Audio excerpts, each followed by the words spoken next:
Assalamualaikum warahmatullahi wabarakatuh. Kami dari kelompok 12 akan mempresentasikan lembar kerja telaah jurnal dengan mata kuliah karakter pendidikan. Perkenalkan, nama saya Malinda Lestari dengan NIM 19005157. Ada Mbak Anggi Astria Lestari dengan NIM 19005158 dan Mbak Indah Komalasari dengan NIM 20005152. Kami akan membacakannya.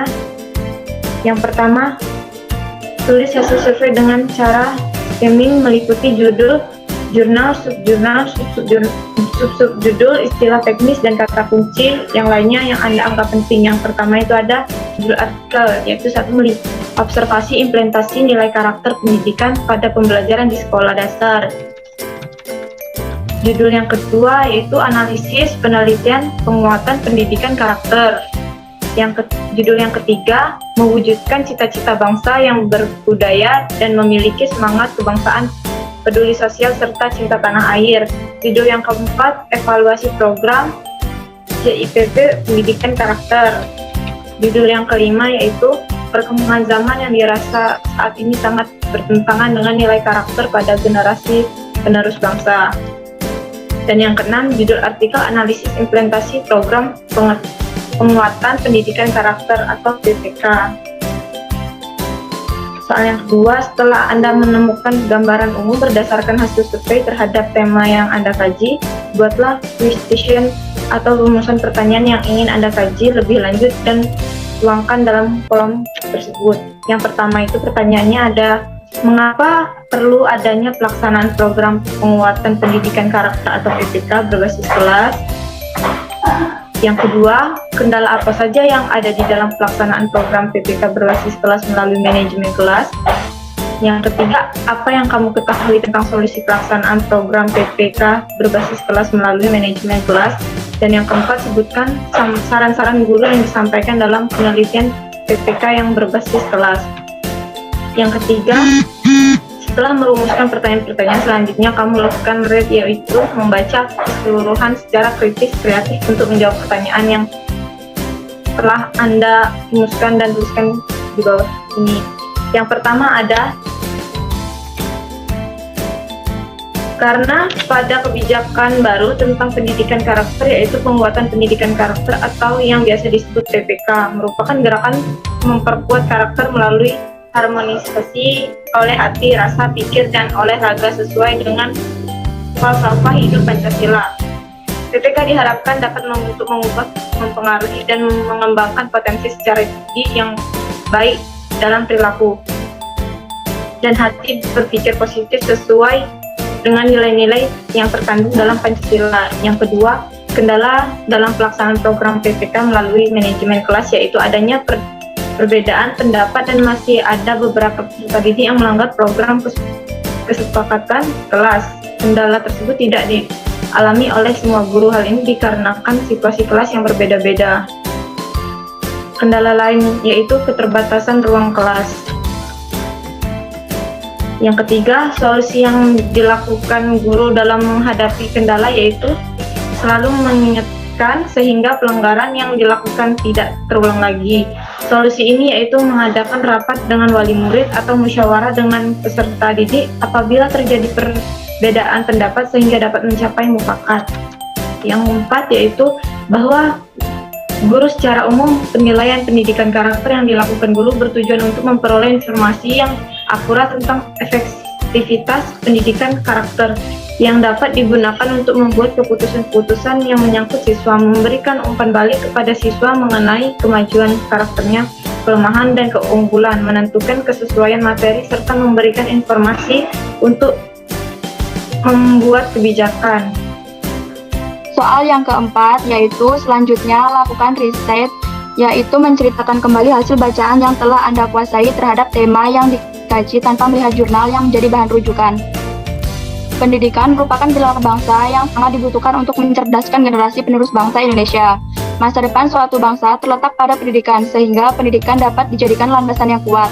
Pendidikan bukan sekedar proses pembelajaran, namun dapat dikatakan sebagai suatu proses mentransfer ilmu. Menurut Kemendikbud 2016, strategi penguatan pendidikan karakter dilakukan melalui 3 basis utama pendekatan karakter, yaitu yang pertama ada strategi penguatan pendidikan karakter berbasis kelas.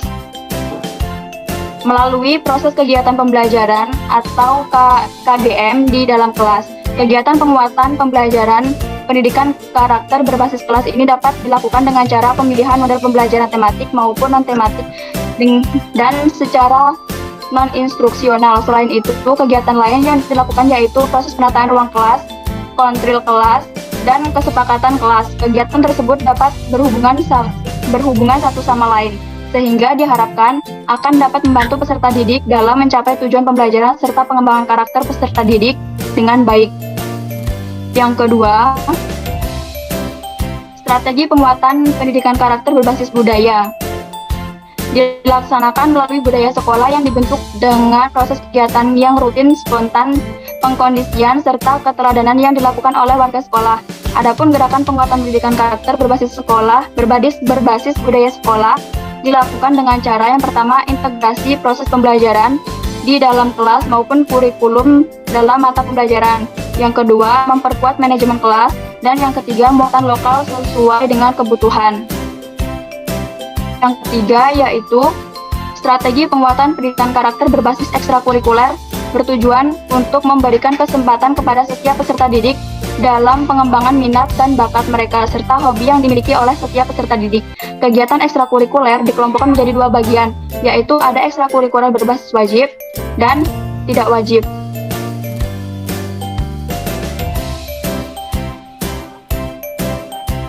Selanjutnya, melakukan review yaitu dengan cara meninjau ulang bahan bacaan, kemudian identifikasi bagian mana yang sudah Anda pahami dan bagian mana yang belum Anda pahami. Tulis dalam kolom berikut. Bagian yang belum saya pahami yaitu mengenai kegiatan PPK berbasis kelas, yang berarti bahwa PPK dilaksanakan terintegrasi dalam mata pelajaran. Kegiatan belajar mengajar dan diperkuat dengan kegiatan yang manajemen kelas. Manajemen kelas merupakan suatu kegiatan guru dalam mengelola kelas. Selanjutnya, bagian yang belum saya pahami yaitu pada proses penilaian sikap, yang mana saat kegiatan proses pembelajaran daring seperti sekarang ini membuat guru sebagai pengajar merasa sulit untuk menilai sikap dan karakter secara daring. Karena ketika pembelajaran daring, guru hanya dapat melihat kepribadian siswa melalui media virtual, sehingga sangat tidak memungkinkan untuk seorang guru pengajar memahami karakter seorang siswa secara sepenuhnya. Baik, selanjutnya yaitu yang A. Membuat ringkasan dalam bentuk deskripsi yang menggambarkan keseluruhan isi buku atau jurnal yang Anda baca dengan menggunakan kata-kata Anda sendiri berdasarkan pemahaman Anda. Tulis di kolom komentar. Baik, pendidikan merupakan pilar bangsa yang sangat dibutuhkan untuk mencerdaskan generasi penerus bangsa Indonesia. Masa depan suatu bangsa terletak pada pendidikan, sehingga pendidikan dapat dijadikan landasan yang kuat. Pendidikan bukan sekedar proses pembelajaran, namun dapat dikatakan sebagai suatu proses mentransfer ilmu. Dengan begitu, guru sebagai seorang pengajar akan lebih bisa untuk berorientasi pada pembentukan spesialis di bidang tertentu yang dimiliki oleh siswa.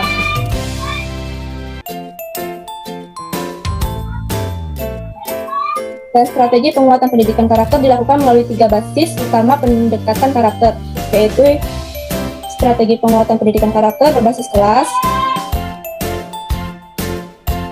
strategi penguatan pendidikan karakter berbasis budaya,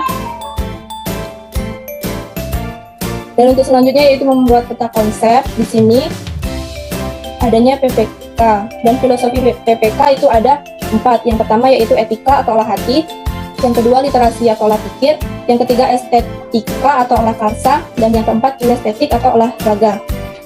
Dan di dalam PPK ada nilai karakter PPK, yaitu yang pertama religius, yang kedua jujur, yang ketiga toleransi, yang keempat disiplin, dan yang kelima kerja keras, keenam kreatif, yang ketujuh mandiri, kedelapan demokratis, dan yang kesembilan tanggung jawab.